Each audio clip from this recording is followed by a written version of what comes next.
اتنی خوبصورت وادی اس سے پہلے اس کی نظر سے نہیں گزری تھی۔ سرسبز درختوں کے جھنڈ، بہتے پانی کے چشمے، آسمان پر چھائے ہلکے ہلکے بادل۔ اچانک ایک مدھر ساز کی لے میں پھولوں کے عقب سے ایک شہزادی سفید لباس پہنے نمودار ہوئی۔ اس کی آنکھیں بند تھیں، دونوں بازو دائیں بائیں پھیلائے وہ رقص کے انداز میں آہستہ آہستہ گھوم رہی تھی، اور پھر اچانک اس کی دلکشی بڑھنے لگی، یہاں تک کہ اس نے حنا کا روپ دھار لیا۔ اسماعیل نے اپنے بازو پھیلائے اور وہ بھاگ کر اس کے بازوؤں میں سما گئی۔ ساز کی آواز میں ہلکی سی تیزی آئی، یہاں تک کہ سارے منظر پر ساز کی آواز غالب آ گئی۔ حنا کی شکل اور اس کا وجود اسماعیل کی آنکھوں سے اوجھل ہو گیا۔ وہ بے چینی سے کسمسایا اور اچانک اس کی آنکھ کھل گئی۔ موبائل کی گھنٹی ایک تسلسل سے بج رہی تھی۔ نگاہیں گھما کر اس نے دائیں بائیں دیکھا۔ وہ اسی بیڈ پہ اوندھے منہ پڑا ہوا تھا جہاں اس نے حنا کو باندھا ہوا تھا۔ اسے سر میں شدید درد محسوس ہوا۔ ہاتھ بڑھا کر اس نے تپائی پہ رکھا، حنا کا موبائل اٹھایا جو وہ وہیں پر چھوڑ گئی تھی، اور اس کی گھنٹی مسلسل بج رہی تھی۔ اس کا ارادہ رابطہ منقطع کرنے کا تھا، مگر پھر کسی نامعلوم جذبے کے تحت اس نے کال ریسیو کر لی۔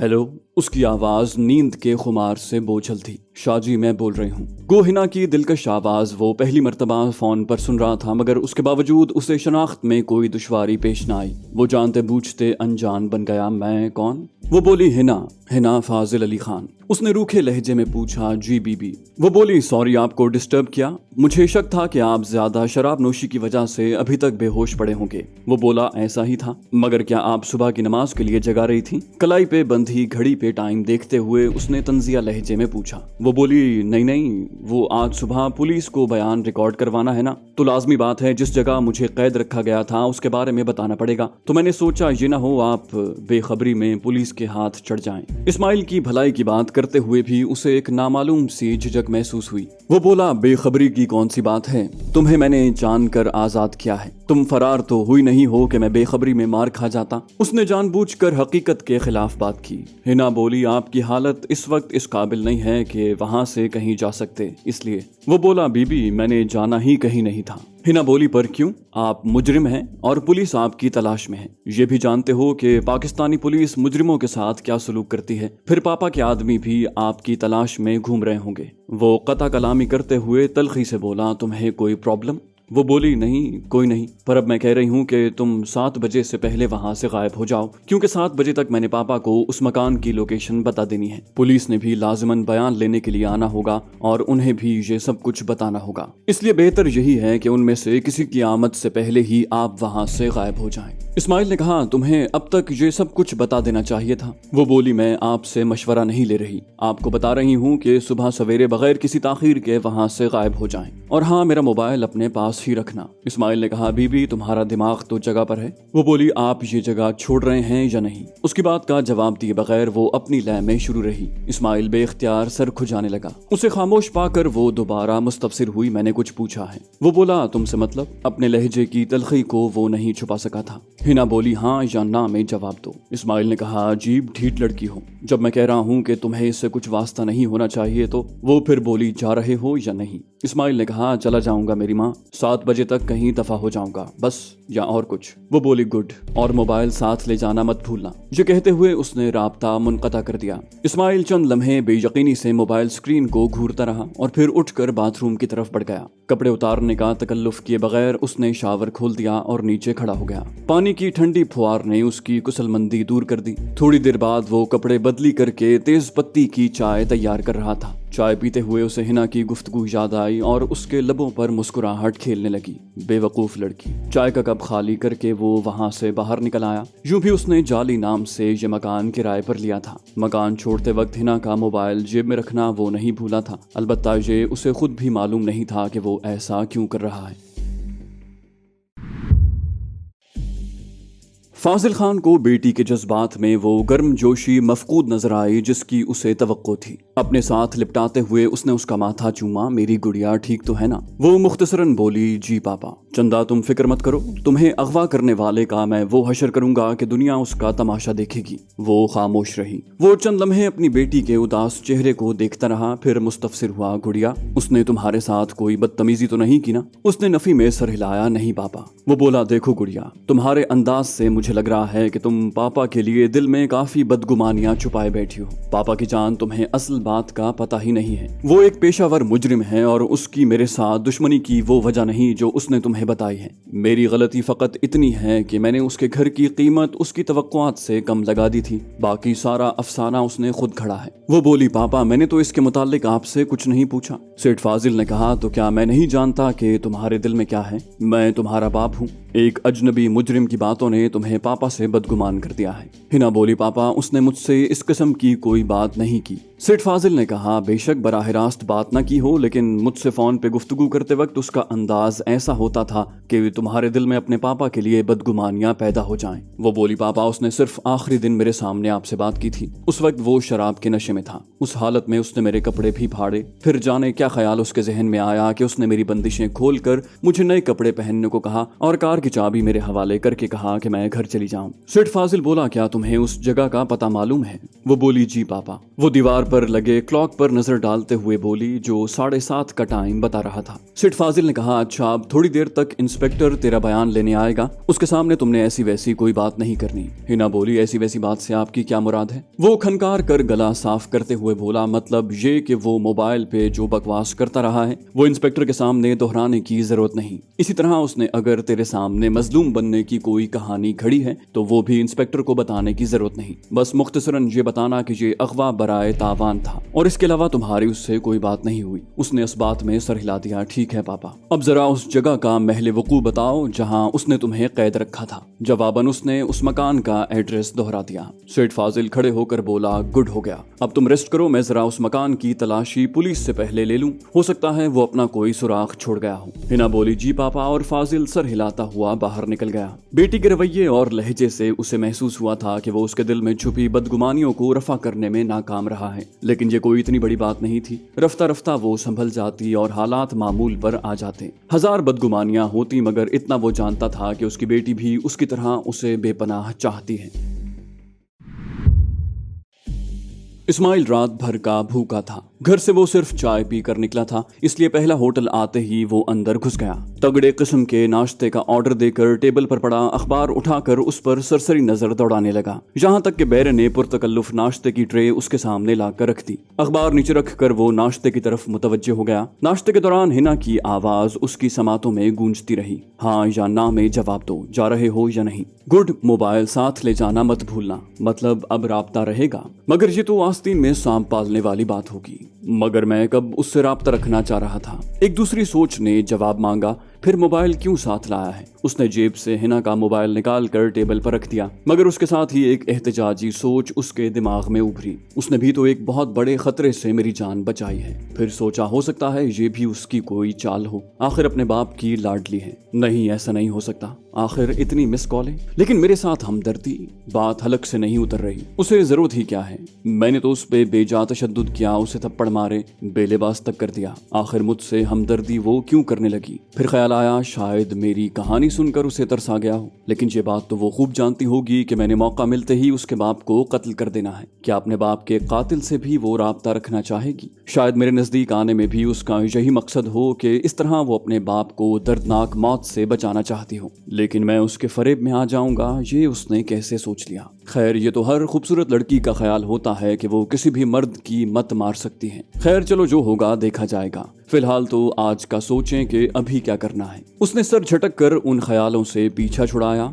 अचानक उसके जहन में उस थानेदार का ख्याल आया जिसने फाजिल खान का मोहरा बनकर उस पे जुल्म ढाया था। इंस्पेक्टर हुक्मदाद उसका नाम उसकी यादाश्त में महफूज था। उसने सोचा, उसका कर्ज भी तो बेबाक करने वाला है। नाश्ते के बर्तन साइड पर करते हुए उसने बैरे को आवाज देकर चाय लाने को कहा। चाय पीकर उसने वहीं बैठे बैठे बिल मंगवा कर अदा किया और बैरे को हल्की सी टिप देते हुए होटल से बाहर चल पड़ा। हिना का मोबाइल उसने वहीं टेबल पर छोड़ दिया था कि चलो किसी गरीब के काम आ जाएगा, मगर वो बमुश्किल चंद कदम ले सका होगा कि उसे बैरे की आवाज आई, बाबूजी मोबाइल। उसने मुड़कर देखा, वो मोबाइल पकड़े उसकी जानिब तेजी से आ रहा था। इस्माइल ने शुक्रिया कहते हुए मोबाइल उससे ले लिया। शायद कुदरत को यही मंजूर है। वो होटल से बाहर आ गया। उसका इरादा पुराने मकान पर जाने का था और वहां से बाइक लेने के बाद वो इंस्पेक्टर की तलाश में निकल सकता था।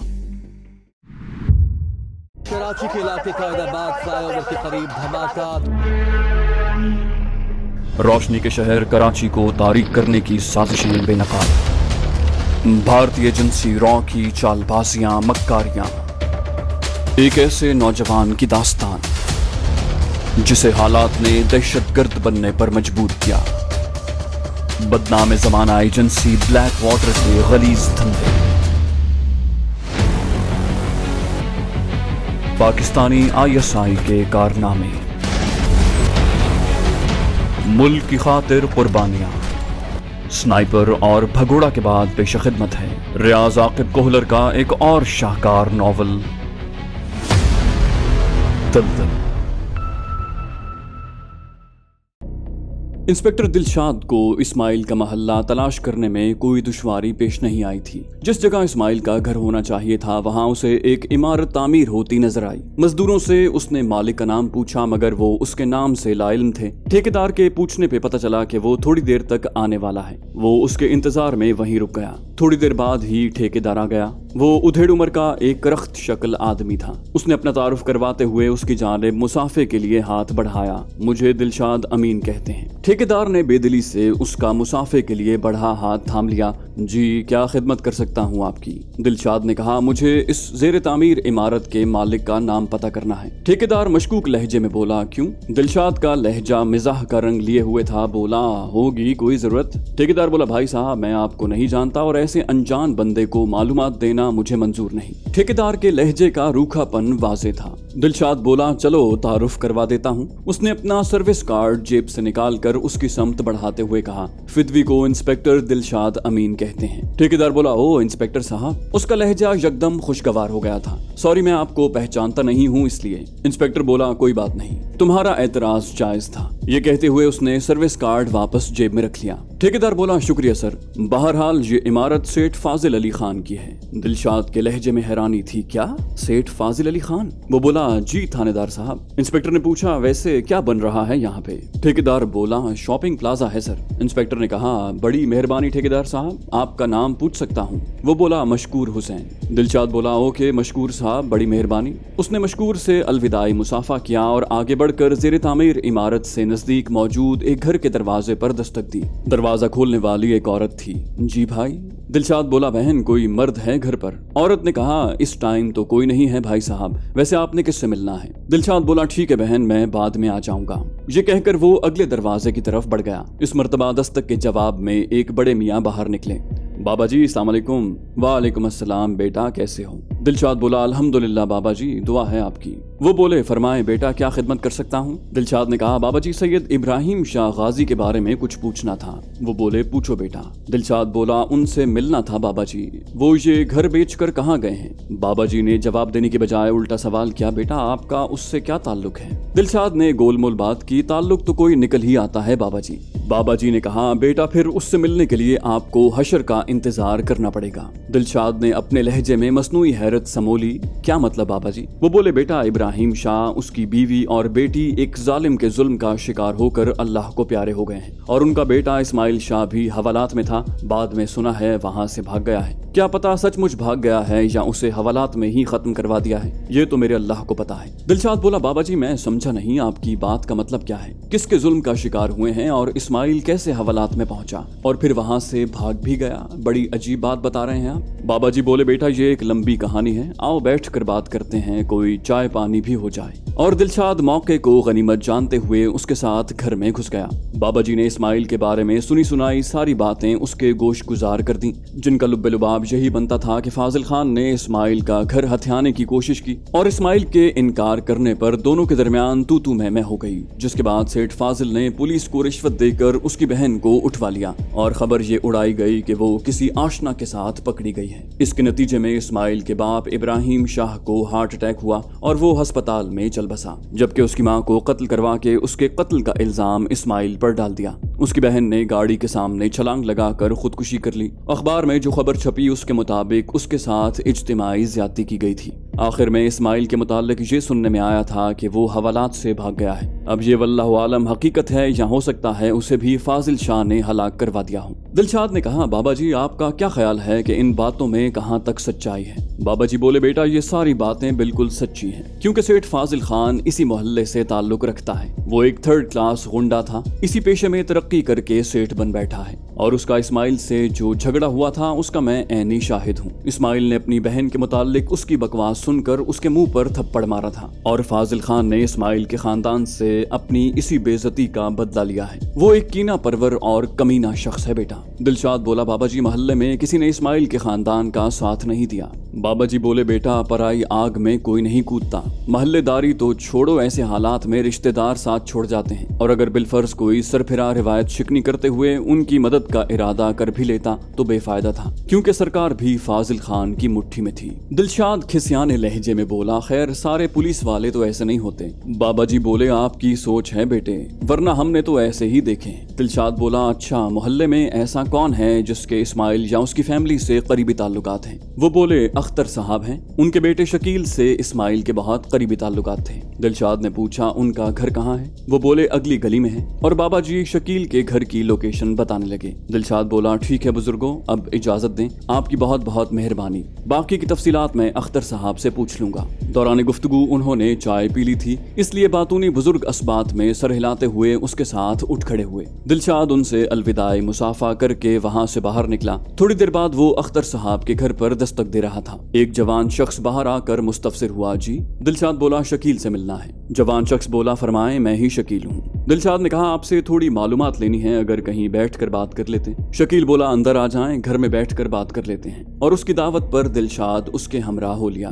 उसने सहन में बिछी चारपाई पर बैठने की दावत दी। बैठे। दिलशाद बेतकल्लुफी से बैठ गया, शुक्रिया। शकील बोला, कुछ पूछने से पहले अगर आप अपना तारुफ करवा दें। वो बोला, इंस्पेक्टर दिलशाद अमीन। शकील का रंग पीला पड़ गया। जी जी जी जी जी हुक्म करें। दिलशाद बोला, इस्माइल शाह को जानते हो? शकील थूक निगलता हुआ बोला, जी जी, वो मेरे साथ स्टील मिल में काम करता रहा है। दिलशाद ने उसकी हालत को मद्देनजर रखते हुए उसे तसल्ली देना जरूरी समझा। देखो जवान, घबराने की जरूरत नहीं है, मैं इस्माइल शाह का हमदर्द हूँ। मुझे सारी कहानी का पता चल गया है कि उसके साथ सेठ फाजिल ने क्या क्या जुल्म किए हैं। उसकी माँ को कत्ल करवा के उसका इल्जाम उसी गरीब के सर मुंड दिया है। उसकी बहन की इस्मत दरी की है, उसका घर छीना है। इन सारी बातों की तस्दीक मैं कर चुका हूँ और इंशाल्लाह तुम देखोगे कि उस पे लगे इल्जामात कैसे खत्म होते हैं। इसके अलावा तुम्हें इस बात का भी यकीन होना चाहिए कि हमारे दरमियान होने वाली गुफ्तगू राज में रहेगी। इसी वजह से मैं सिविल कपड़ों में आया हूँ, वरना मैं वर्दी में भी आ सकता था या तुम्हें थाने भी बुला सकता था। और ये तो तुम जानते होगे कि थाने में खामोश वही रह सकता है जो मुर्दा हो। शकील बोला, थानेदार साहब, आपकी बड़ी मेहरबानी कि आपने हम गरीबों के बारे में इतना सोचा।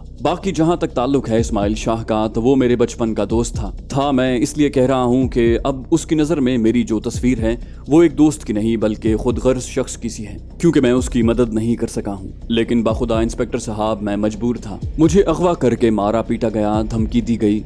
इंस्पेक्टर साहब, मैं उनका मुकाबला कहाँ तक कर सकता था? और जहाँ तक ताल्लुक है इस्माइल का, इंस्पेक्टर साहब, वो बहुत ज़हीन, मेहनती और अच्छा इंसान है। वो डॉक्टर बनना चाहता था। शकील खुली आंखों से अपने खूबसूरत माजी में झांकने लगा। जब वो और इस्माइल स्कूल पढ़ते थे, रेहाना जिंदा थी। फिर वो स्टील मिल में काम करने लगा और इस्माइल ने अपनी तालीम जारी रखी। फिर इस्माइल की बेरोजगारी और स्टील मिल में उसके हमरा काम करना, आखिर में सेठ फाजिल के साथ झगड़ा और इस्माइल की तबाही। उसने सब कुछ साफ साफ इंस्पेक्टर के सामने बयान कर दिया। दिलशाद ने पूछा, तुम्हें किसने अगवा किया था? वो बोला, सेठ फाजिल के आदमियों ने। गन पॉइंट पे मुझे अपनी गली से उठा कर ले गए थे। इंस्पेक्टर ने पूछा, कहाँ? जगह का पता है? वो बोला, बहुत अच्छी तरह पता है इंस्पेक्टर साहब। शकील ने उस मकान का एड्रेस दोहरा दिया। दिलशाद ने कहा, उसके बाद कभी इस्माइल से मुलाकात हुई? शकील बोला, जी अभी चंद दिन पहले हुई थी। दिलशाद ने पूछा, कहाँ, कैसे? वो बोला, वो यहीं आया था इंस्पेक्टर साहब, लेकिन मैं बुज़दिली की वजह से उसे घर न ला सका और बाहर से ही उसे टरखा दिया।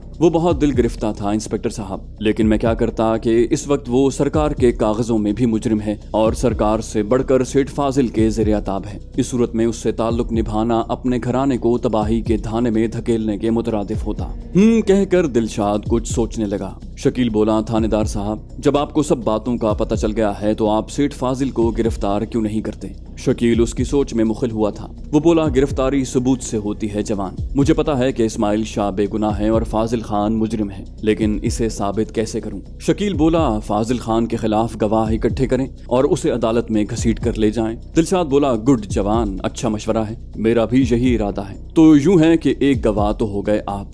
शकील घबरा गया, मैं मगर आपने तो कहा है कि ये बात हमारे दरमियान रहेगी और किसी को पता नहीं चलेगा। दिलशाद के होंठों पर मुस्कुराहट उभरी और वो बोला, बस हर मालूमात पहुंचाने वाला यही कहता है कि कोई दूसरा आगे आए। देखो जवान, कानून सबूत मांगता है और ये सबूत मुझे कहां से मिलेंगे, गवाह कहां से आएंगे?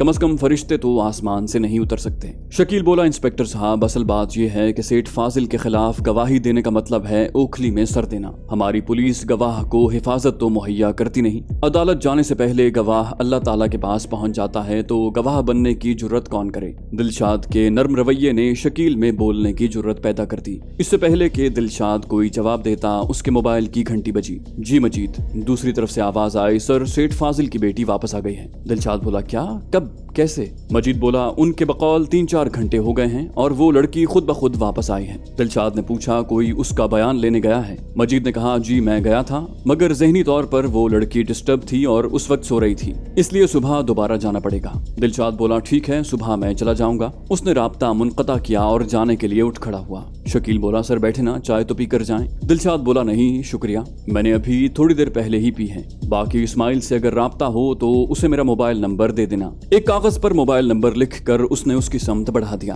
और बताना कि मुझसे एक मर्तबा राब्ता जरूर करे। शकील मुअद्दबाना लहजे में बोला, ठीक है जनाब। दिलशाद बोला, और अगर कोई तुम्हें तंग करे तो तुमने भी इसी नंबर पर मुझसे बात करनी है। शकील बोला, बहुत बहुत मेहरबानी इंस्पेक्टर साहब, अल्लाह आपको इज्जत दे। और इंस्पेक्टर उससे हाथ मिलाकर रुखसत हो गया। उसके बहुत सारे शुबहात आज रफा हो गए थे।